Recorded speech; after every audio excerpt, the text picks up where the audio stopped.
Moving on now, and KZN Premier Sihle Zikalala vows to take a tough stance against corruption and violence in the province. Now, he delivered his maiden State of the Province address this morning. The DA and the EFF rather, staged a walkout. They're objecting to the presence of certain individuals on the floor, high-profile individuals as well. Well, ENCA's Sipho Mandla joins us to tell us more. Good day to you, Sipho Mandla. Tell us a little bit more about this walkout.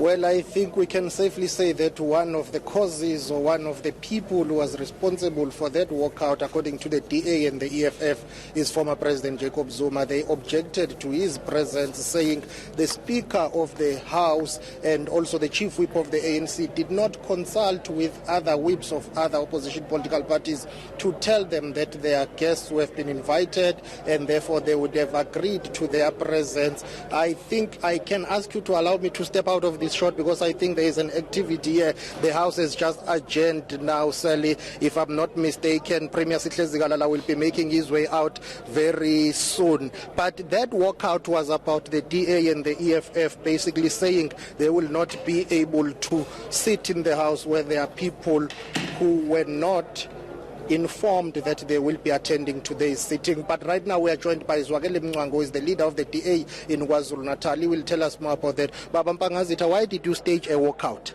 I think firstly, we are members of legislature. We have a responsibility to pass legislations and also we must obey these legislations. We have a standing role in our rule of order, which states clearly that every guest invited inside the chamber can be invited, but there must be consultation with the whips of all parties. And the ANC is ignoring that clause on our standing rules. Hence, we are saying there are guests sitting inside the chamber, and the Speaker is not willing to listen to the opposition. Who are those guests? Give us the names. There was a former premier of this province who was sitting in the chamber.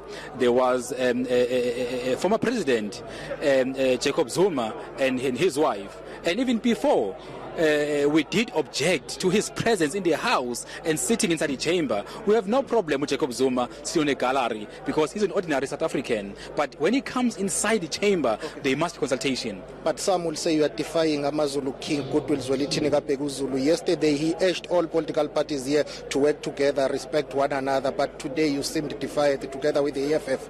No, we're not defying the king. The king is not a member of the chamber, not a member of the House. Yes, he's a king. We respect him, but when the king is coming to sit inside the chamber, we must enforce our rules. Our rules clearly says anyone invited. The king was also invited, but as someone invited, it's not his problem. It's our problem as legislatures, as members of parliament. We have a responsibility to obey our rules. Okay, well, thank you very much for your time. Unfortunately, we will not be able to ask you about the speech because you didn't listen to the speech. That was Zwakele Mngwango, the leader of the DA, Sally. But Premier Zikalala has just concluded his SOPA here.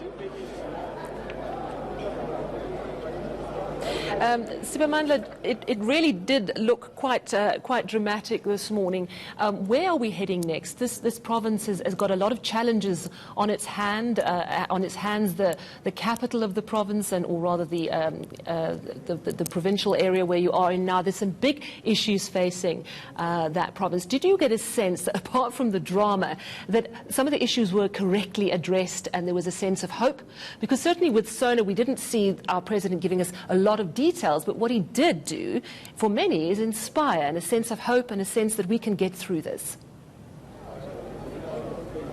It was a tough speech, from Sihle Zikalala. I did promise that they will deal with the issue of ailing municipalities in KwaZulu-Natal at the back of the Auditor General's audit outcomes. Out of 54 municipalities in KZN, only one received a clean audit. This province has been plagued by political killings and violent crime. He was tough on that, saying they will not allow people to disrupt businesses, those radical economic transformation groups that have been hijacking businesses. Sihle Zikalala saying that will have to come to an end. But what was lacking, what was missing is how is he going to do that? And I think that's the biggest question that we hope he will be able to answer to us when we do interview him later today. But this is what he had to say about KwaZulu-Natal not going to be known as a province which is plagued by political killings. Let's listen in. We cannot again be synonymous to the painful memory of being known as the killing fields of South Africa. The recent unrest, including killings, looting, and banning of trucks, disruption of business operations, and proliferation of drugs cannot be tolerated within a society that intends to build a better life for its citizens. Well, thank you very much. That report filed to us from Sipabandla Goge.